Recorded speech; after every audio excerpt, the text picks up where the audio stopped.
Niliona ule mtu wetu ule former president. Ule mtu alikuwa amemaliza inji. Tulipata inji ikiwa kwa maututi. Nilikuwa nasikia anaongea maneno ya security, anaongea sijui maneno ya nini, anaongea sijui maneno ya mastima. Mimi nataka niambie former president, tafadhali. Mtu akienda retire anakuanga mtu muungwana sana, anakuwa mzee.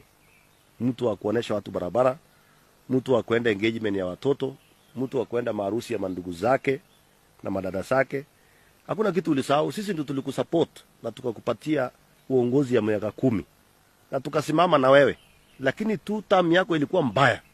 Na sijui mwenye penye ulikuwa unaongelea watu walikuwa sijui hawakuwa najua wewe ndio ulikuwa rais ama wanafikiria. Mimi nataka nikwambie Uhuru Kenyatta, wewe relax. Wacha uongozi, waachia huyu ndugu yako aongoze. Ile kitu ninajua inakusumbua kichwa sana, ni kama ndoto.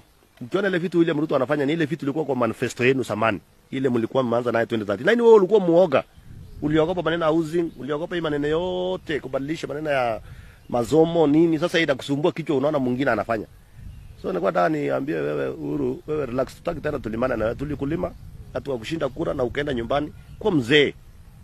Hauwezi pata uongozi mwingine tena na uwezi ukaongoza kwa kona nyingine, ushamaliza. Sasa wewe tulia. Acha uone maneno vile inaendeshwa. Unajua wewe ni